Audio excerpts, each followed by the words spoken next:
Сериозно, официално, ви предлагам още днес за...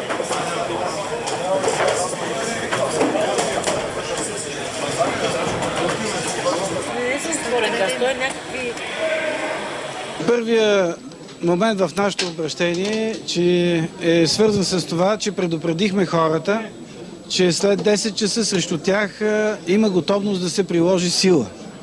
Да бъдат предпазливи и да не дават по никакъв начин основание това да стане с техните действия.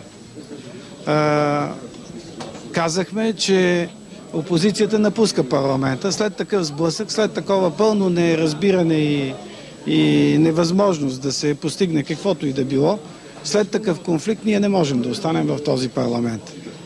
Че отиваме към подготовка на национална политическа стачка и към гражданско неподчинение. И завършваме отново с призив хората да не дават никакви основания срещу тях да се прилага сила. Имаше ли преговори изобщо? Не. На практика нямаше. А с господин Ние му казахме нашето предложение за тяхната декларация и за гласуване на нашата декларация в Народното събрание и срещнахме пълно неразбиране. А не излязаха ли извън това, което очаквахте нещо? Своята отговорност ние носим. Но не носим отговорност за това, че вече 13 часа се действа върху нервите на тези хора. Защото ние сме от 13 часа тук. Кой трябва да я поеме там? Мнозинство можеше да прогласува против нашата декларация и да си отиде.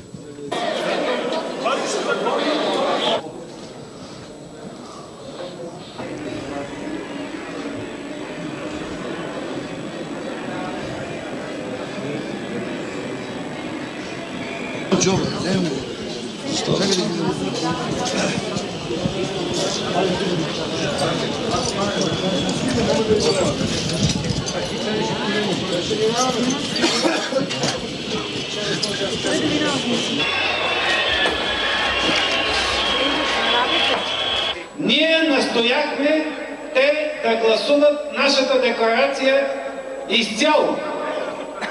Или да я приемат, или да я отхвърлят.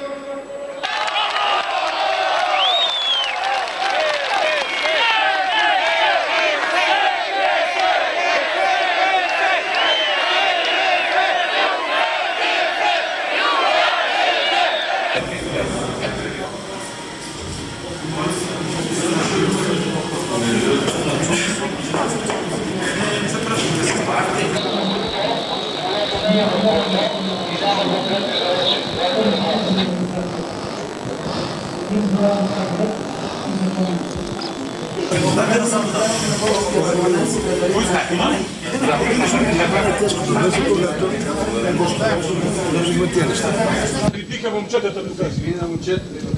Мръсник.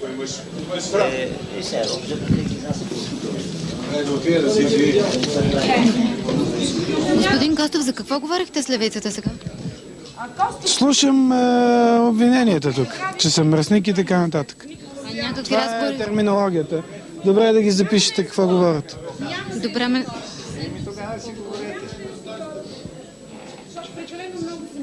В такава ситуация не би трябвало да се нагнетява напрежението. Все пак утре председателят на парламентарната група ще връчи на господин президента нашия мандат.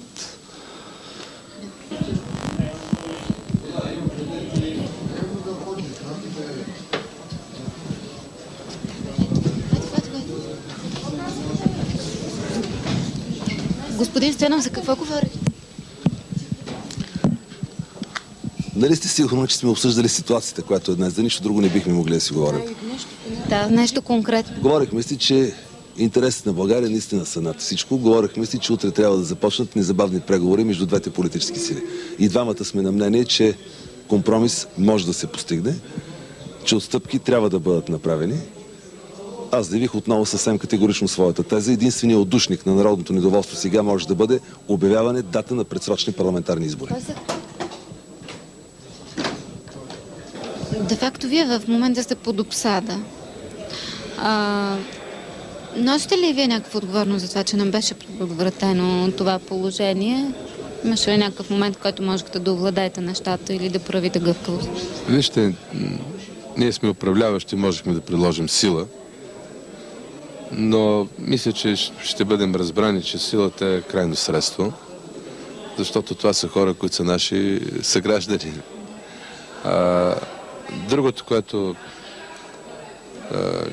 ни вменяват като отговорност, мисля, че не е основателно и като вина едва ли не, защото ние смятаме, че националното спасение на България за излизането от кризата става с демократична процедура, с обсъждане на всички идеи и с въвеждането на всички идеи. Политици, на политически сили, на парламентарни групи в една система от мерки, които определят политиката днес и за близка и по-далечна перспектива. Затова ние не можем да абдикираме от тази отговорност и смятаме, че трябва да съставим правителство, което да обясни какво ще прави, как ще реши проблемите на обществото, за да му вдъхне надежди и да направи по-поносима сегашната тежка установка.